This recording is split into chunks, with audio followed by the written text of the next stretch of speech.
Qu'est-ce que cette femme donne à Jésus?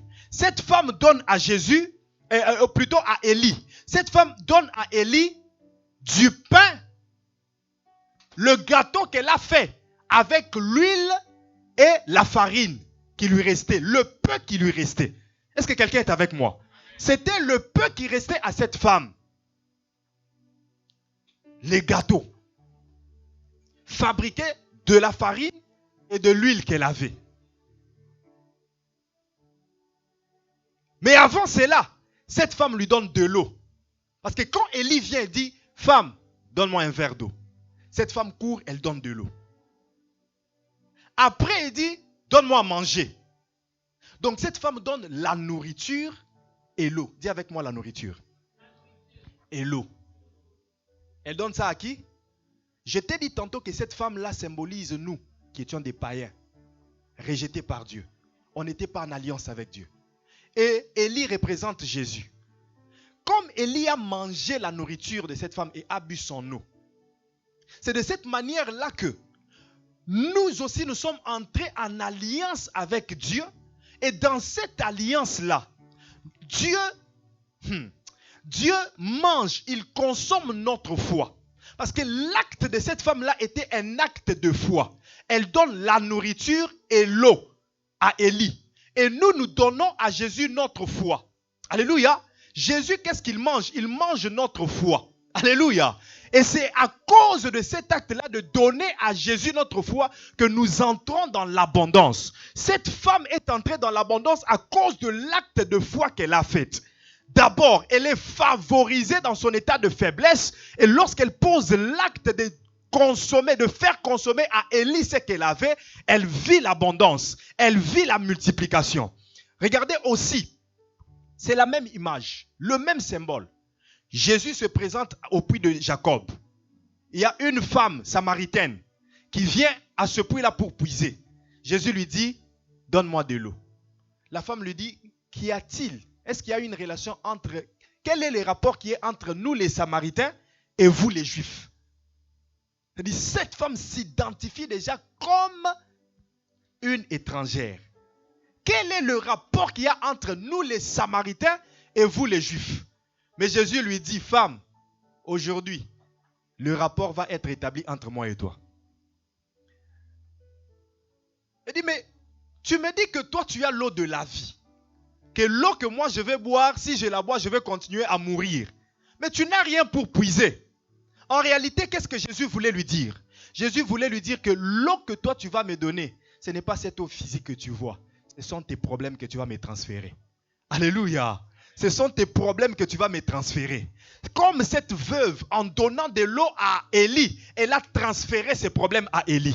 En donnant la nourriture à Élie, elle a transféré sa foi à Élie. L'eau que nous donnons à Jésus, c'est nos fardeaux que nous lui donnons. Et la foi que nous lui donnons, c'est ça la nourriture. C'est ainsi que quand les disciples viennent, ils trouvent Jésus, ils lui disent, Maître, viens manger. Il leur dit, je ne vais pas manger. Mais est-ce que cette femme lui a donné à manger? Oui, cette femme-là lui avait donné à manger. Quelle était la nourriture qu'elle avait donnée? C'était la foi. Jésus avait déjà consommé la foi de cette femme.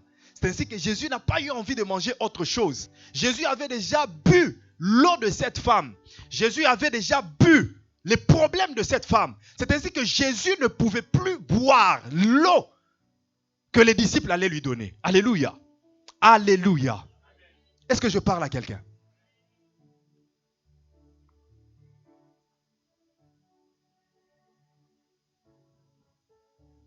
Premièrement, la femme était rejetée, abandonnée, étrangère, mais elle est favorisée. Elle est favorisée. Et avant que cela ne se produise, Élie est enseigné par Dieu. Dieu enseigne Élie pour lui dire, je vais t'envoyer chez une femme. Mais lorsque tu rencontreras cette femme, ce sera une femme étrangère. Et cet enseignement, comment est-ce que Dieu lui donne? Je suis dans 1 Roi chapitre 17. Verset 1 jusqu'au verset 6 à 7. Dieu dit à Élie, Dieu envoie des corbeaux vers Élie. Et pourtant nous savons que les corbeaux, ce sont des oiseaux impurs. C'était des oiseaux que Dieu avait interdits. Mais Dieu permet au moins que des oiseaux impurs puissent venir vers Élie et lui apporter la nourriture. C'est là que le rapport entre nous et Christ a commencé à s'établir. Élie, tu as mangé la nourriture des corbeaux.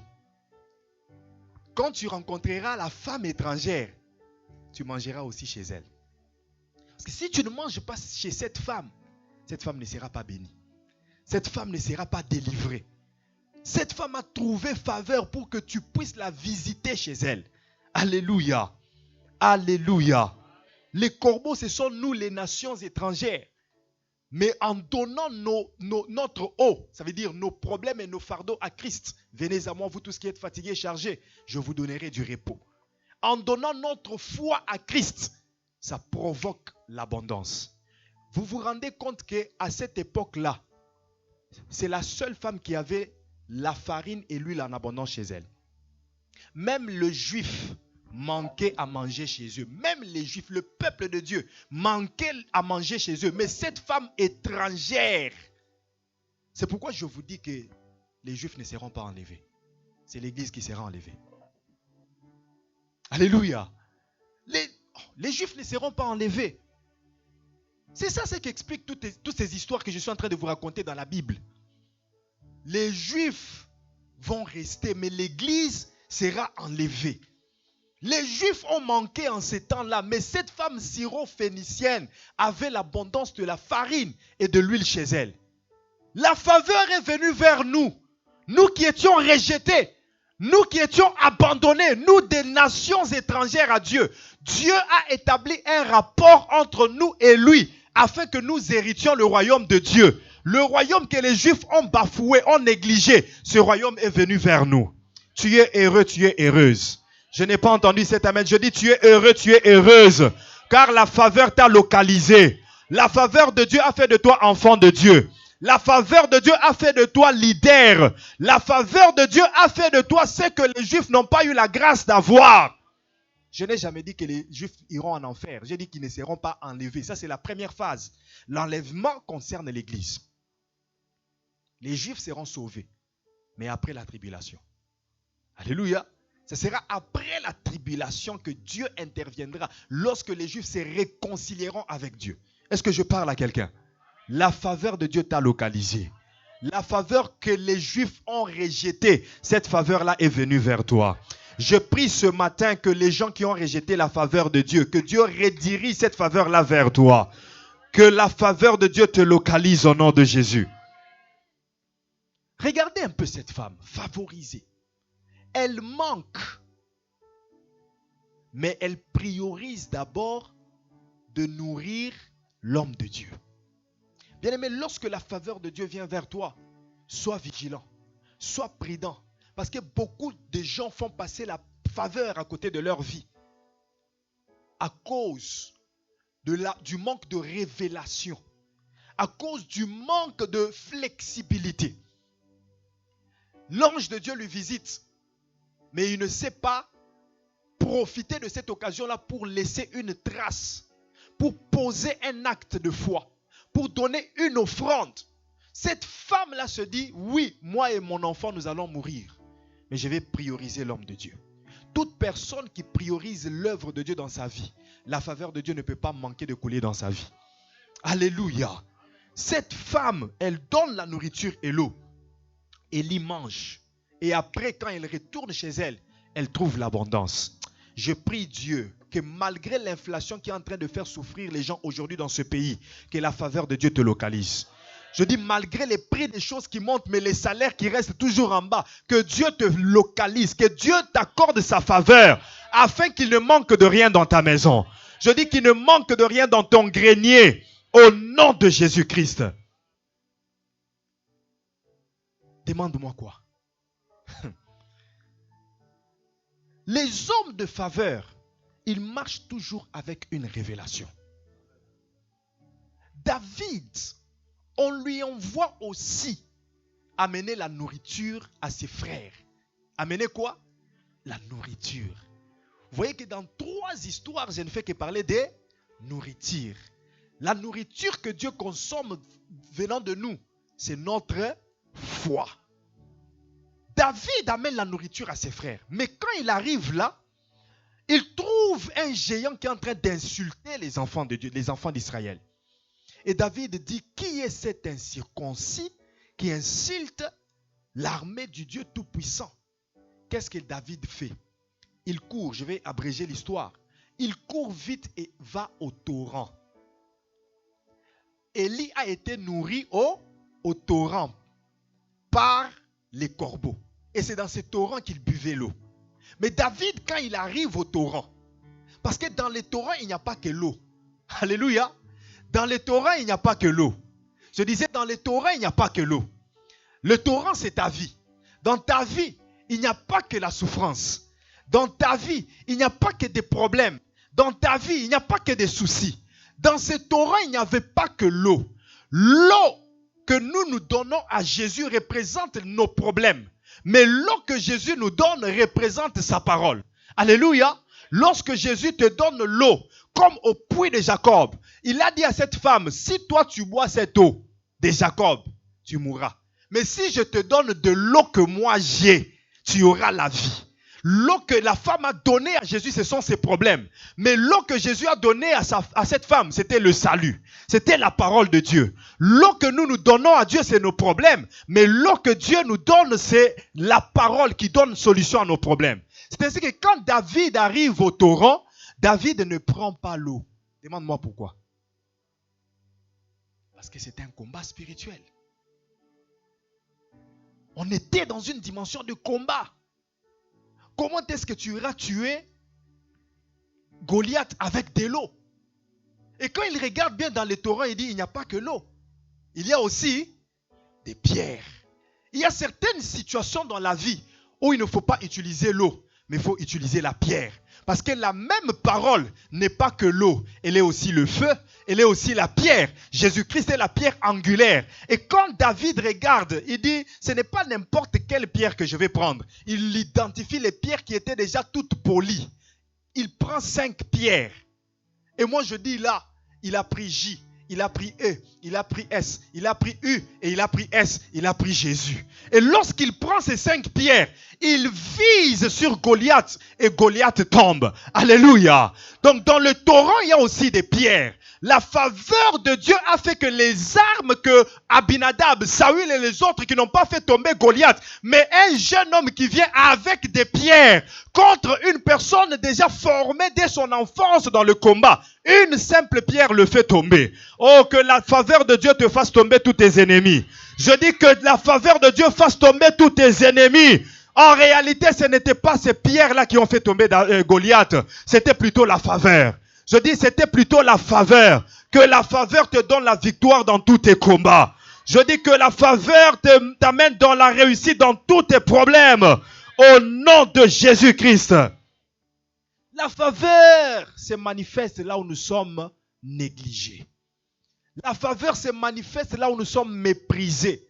La faveur nous suit, elle se manifeste là où nous sommes, là où les gens nous maltraitent. J'aimerais dire à quelqu'un qui vit la maltraitance que ce matin, Dieu va lever sa faveur dans ta vie. Jacob arrive chez Laban. Laban commence à maltraiter Jacob, qui est censé être son beau-fils. Il travaille dur pour épouser sa femme que lui aimait, Rachel.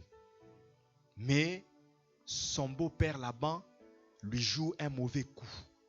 Il lui donne Léa. David dit oui.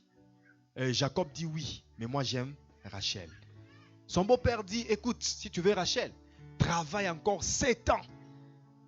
Ce jeune homme travaille dur encore. 7 ans, ça fait 14 ans depuis qu'il travaille pour le compte de son beau-père. Et là, on lui donne Rachel. Il veut partir. Son beau-père dit, non, non, tu ne peux pas partir comme ça. Il le garde encore chez lui avec ses femmes. Et il lui fait travailler pour sa propre réussite. Donc pendant que Jacob était en train de travailler, il ne gagnait rien. Il ne recevait rien. Tout ce qu'il produisait, Jacob était comme une machine de production pour Laban. C'était pour Laban. Il vivait une situation terrible avec des femmes, avec des enfants qui naissaient déjà. Mais il ne recevait rien. Il était à la charge de son beau-père. Tout ce dont il avait besoin, tout ce dont les femmes avaient besoin, tout ce dont les enfants avaient besoin, c'était son beau-père qui pourvoyait. Donc Jacob n'était pas dans l'indépendance. C'est ce que Jacob se lève un jour dit. Quand est-ce que je travaillerai aussi pour moi et pour ma maison? Alléluia. Peut-être que tu es là en train de travailler, mais tout ce que tu gagnes, tu ne le gagnes pas pour toi. Tu les gagnes pour payer des factures. Tu les gagnes pour payer les assurances. Tu les gagnes pour faire des cotisations. Tu les gagnes, mais ça ne reste pas dans ton compte. Ça ne profite pas à toi. Tu les gagnes, mais tu es tiraillé ça et là. Le mois n'est pas fini. Que tout ce que tu as reçu est déjà épuisé. Je parle même du mois. Le même jour de la paye. Le soir n'est même pas encore arrivé, mais tout est déjà fini. Alléluia. Donc tu travailles, mais tu ne t'épanouis pas. Tu vis une situation de maltraitance. Tu vis une situation de peine. La faveur de Dieu est capable de changer cette situation. Bien-aimé, j'aimerais te dire ce matin de compter sur la faveur de Dieu. Parce que lorsque la faveur de Dieu s'est manifestée dans la vie de Jacob, Jacob a reçu une idée. C'était comme de la blague. Il a vu une idée passer par ses pensées. Si j'amène seulement ces brebis au torrent, là où ils s'abreuvent, et que je mettais de feuilles dans l'eau, ils boivent, ils vont être en chaleur, et ils vont s'accoupler, ils vont faire des enfants. Alors, je vais mettre des taches, je vais zébrer, tacheter et marqueter toutes les feuilles et toutes les branches que j'ai mis dans l'eau. Ainsi, quand ils vont voir ce qui est marqueté, ils vont reproduire la même espèce. Et il va faire un deal avec Laban, son beau-père. Convenons-nous aujourd'hui. Si les brebis qui sont les tiens, mais que j'ai développées depuis toute cette année, tu ne m'as rien payé. Si ces brebis mettent bas et que les enfants sortent marquetés, tachetés, zébrés, tout ce qui sera marqueté, zébré et tacheté sera à moi. Et tout ce qui aura des défauts, c'est-à-dire une brebis qui est née, mais qui boite, qui a un handicap à la jambe ou à la patte. Tout ce qui aura des défauts sera à toi. Regardez ce qui se passe. Laban est très sûr de lui. Parce qu'il sait que depuis qu'il a commencé à faire ce travail-là, c'est rare de voir une brebis marquetée, zébrée, tachetée. S'il y a un pourcentage qu'il pouvait estimer, c'était peut-être 1%. Il était sûr que ce deal-là, c'est lui qui allait le réussir. Est-ce que quelqu'un est avec moi? Il était très sûr que ce deal-là, c'est lui qui allait l'emporter.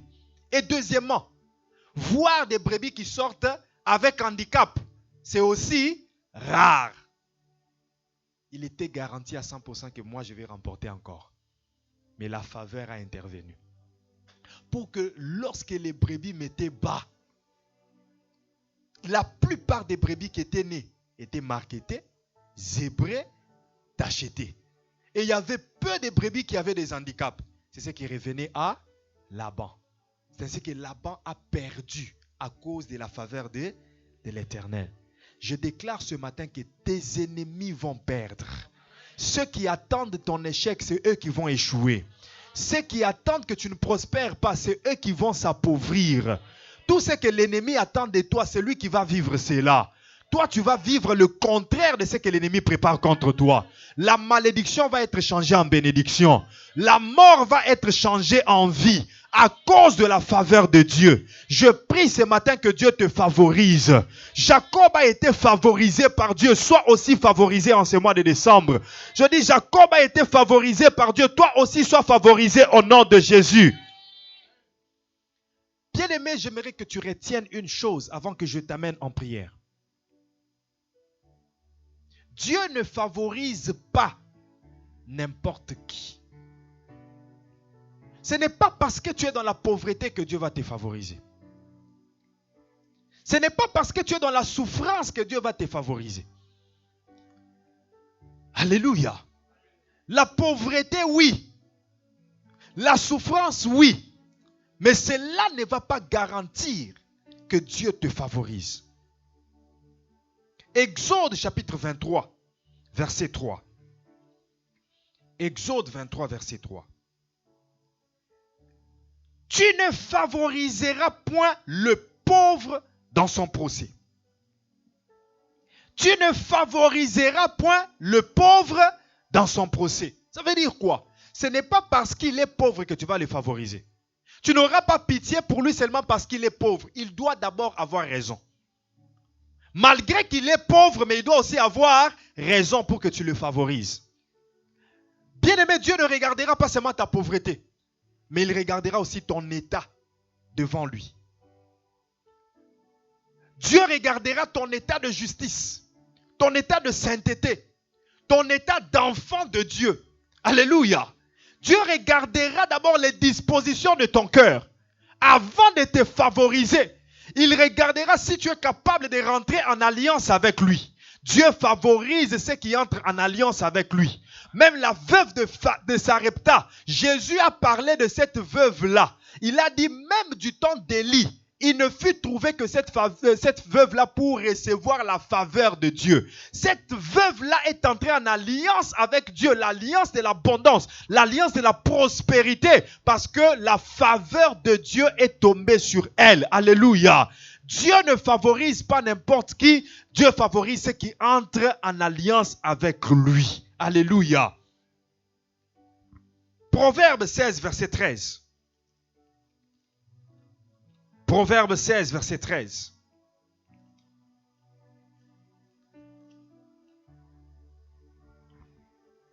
Les lèvres justes gagnent la faveur des rois, et ils aiment celui qui parle avec droiture. Tu veux gagner la faveur des rois? Tu veux que les rois se plaisent de toi? Les hommes élevés en dignité puissent se décider de travailler avec toi, de collaborer avec toi? Garde tes lèvres justes. Les lèvres des justes. C'est celui qui marche dans la justice qui gagne la faveur du roi. Si tu marches dans la justice, Dieu t'accordera sa faveur. En ce mois de décembre, abandonne le péché. Dis non à l'injustice. Dis non à l'impureté. Et marche dans la justice. Dieu t'accordera sa faveur. Alléluia. Proverbe 12, verset 2. L'homme de bien obtient la faveur de l'Éternel, mais l'Éternel condamne celui qui est plein de malice. Marche dans le bien, fais ce qui est bien et tu obtiendras la faveur de Dieu. Proverbe 14, verset 35. La Bible dit, la faveur du roi est pour le serviteur prudent. C'est pour le serviteur prudent et sa colère pour celui qui fait honte. Proverbe 11, verset 27. La Bible dit, celui qui recherche le bien s'attire la faveur, mais celui qui poursuit le mal en est atteint. Celui qui recherche le bien s'attire la faveur. En recherchant le bien, la faveur de Dieu viendra vers toi. En faisant ce qui est bien, la faveur de Dieu viendra vers toi. Alléluia. J'aimerais que tu puisses aussi découvrir ce que la faveur de Dieu peut apporter dans ta vie. Qu'est-ce que la faveur de Dieu peut faire dans ta vie? C'est que la faveur de Dieu est capable d'amener dans ta vie. Premièrement, ouvre avec moi Psaume chapitre 115, verset 14. Psaume 115, verset 14. La Bible dit, l'Éternel vous multipliera ses faveurs à vous et à ses enfants. L'Éternel peut multiplier les faveurs. Dans d'autres versions, on dit, l'Éternel vous multipliera ses bénédictions à cause de sa faveur. Il vous multipliera ses bénédictions à cause de sa faveur. À cause de la faveur de Dieu, il y a la multiplication. À cause de la faveur de Dieu, il y a la prospérité. À cause de la faveur de Dieu, il y a l'abondance. Je prie qu'en ce mois de décembre, tu vives l'abondance à cause de la faveur. Je dis, en ce mois de décembre, tu vas vivre la multiplication à cause de la faveur. Job chapitre 1, verset 10. Job chapitre 1, verset 10. La faveur de Dieu nous apporte la protection. Dis avec moi la protection. Satan est en train de parler. Il dit, ne l'as-tu pas protégé, lui, sa maison et tout ce qui est à lui? Tu as béni l'œuvre de ses mains et ses troupeaux couvrent le pays. Ne l'as-tu pas protégé? Ça veut dire, le diable faisait tout pour toucher la vie de Job. Le diable faisait tout pour atteindre la vie de Job, mais il ne parvenait pas. Est-ce que quelqu'un est avec moi? Le diable multipliait ses stratégies pour mettre fin à la vie de Job, mais il n'y parvenait pas. C'est ainsi que le diable se rend compte que cet homme est favorisé. Cet homme n'est pas n'importe qui. Il fait tout pour atteindre sa vie, mais je ne peux pas. Et c'est ainsi qu'il dit à Dieu, ne l'as-tu pas favorisé? Ne l'as-tu pas protégé? N'as-tu pas multiplié l'œuvre de ses mains? Je prie qu'en ce mois de décembre, Dieu te favorise. En face de tes adversaires, que Dieu te favorise. Que la faveur de Dieu se manifeste comme une protection pour toi. Je dis que la faveur de Dieu se manifeste comme une sécurisation pour toi. Ne l'as-tu pas favorisé? Job était favorisé vis-à-vis de Satan. Toi aussi, en ce mois de décembre, tu seras favorisé vis-à-vis de tes adversaires. Je dis vis-à-vis de cette mort, toi, tu seras favorisé. Vis-à-vis de ce qui t'a fait pleurer, Dieu va te favoriser. Tout ce qui t'a fait échouer en cette année 2023, voici le temps où Dieu te favorise. Voici le temps où Dieu vient en aide. Dieu vient t'aider pour que tu remportes la victoire. Au nom de Jésus-Christ. La faveur de Dieu nous mène dans le pays où coule le lait et le miel. Nombre chapitre 14, verset 8. Caleb dit, si l'Éternel nous est favorable, il nous mènera dans ce pays. C'est un pays où coule le lait et le miel. La faveur de Dieu, à cause de la faveur de Dieu, Dieu nous amène dans le bonheur. Dieu nous amène dans la bénédiction. À cause de la faveur de Dieu, Dieu nous amène dans le pays où coule le lait et le miel. Je déclare ce matin que Dieu te favorise et qu'il t'amène là où circule la prospérité. Je dis que Dieu te favorise et qu'il t'amène là où circule le bonheur. En ce mois de décembre, tu ne marcheras pas là où circule la mort. Je dis je suis en train de te bénir. Je dis tu ne marcheras pas là où circulent les accidents. Je dis tu ne marcheras pas là où circule la malédiction. Je dis tu ne marcheras pas là où circule la mort. Mais Dieu t'amènera là où circule le bonheur. La faveur de Dieu te mènera là où circule l'abondance. La faveur de Dieu t'amènera là où circule l'élévation.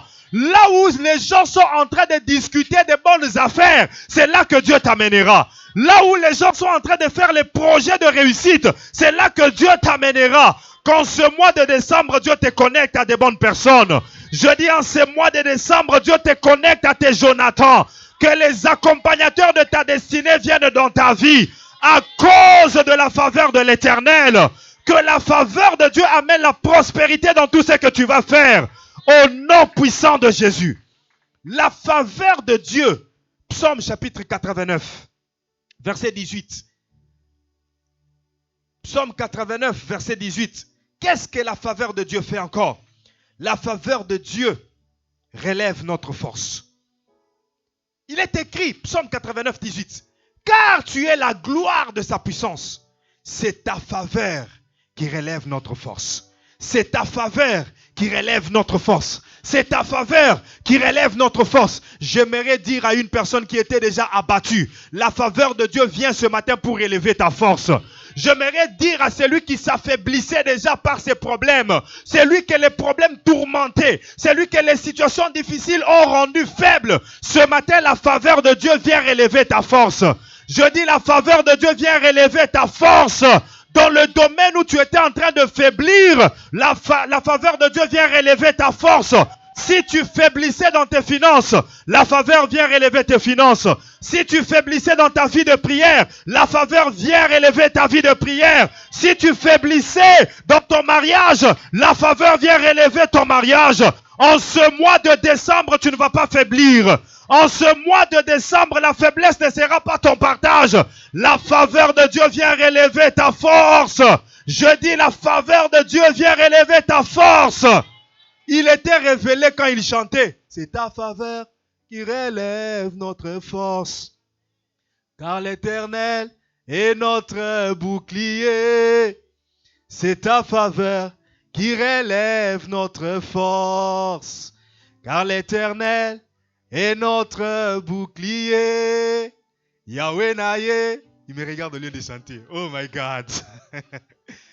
Kotatola. Bolamu na yo yango ememinga yawa. Soki yote. Yango lisolo motema kumam. Papa Yahweh kumama papa yonde kisi ya soni kumama papa Yahweh kumama papa Yesu lisolo motema ofandi kaka okobeta ta maboko te Yahweh kumama papa Yesu lisolo motema kumama papa Yahweh Yahweh osalinga bolamu kumama papa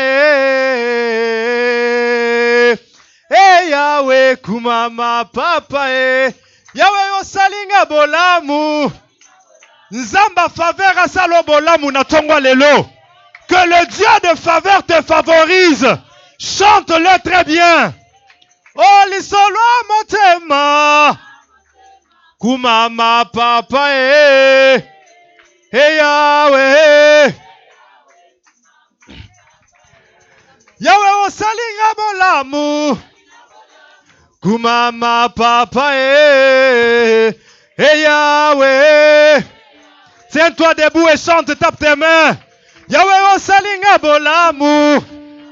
Il va te faire du bien ce matin. Il favorise ses enfants. Dans ce combat-là, il va te favoriser. Olongisinga bitumba. Papa Yahweh. Kumama papa Yahweh olongisinga bitumba okumama Yahweh kumama papa lisolo motema kumama papa Yahweh. kumama papa Acclame le Seigneur très fort. Acclame le Seigneur très fort. J'aimerais t'amener en prière. Prends avec moi Luc chapitre 22 verset 29. Tu restes debout. Luc chapitre 22 verset 29.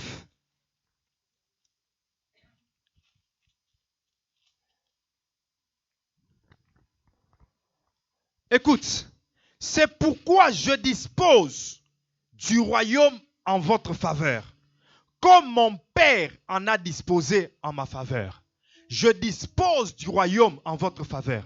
J'aimerais que tu puisses prier, que la faveur de Dieu te donne accès au royaume. Écoute, le royaume de Dieu n'a pas que le salut. Le royaume de Dieu a aussi la prospérité. Le royaume de Dieu a aussi l'élévation, a aussi la guérison. Le royaume de Dieu, c'est une somme de beaucoup de choses. Tu vas demander que la faveur de Dieu te donne accès à tout ce qui est dans le royaume de Dieu. En commençant par le salut et tout ce qui te manque aujourd'hui. Qu'est-ce que tu manques?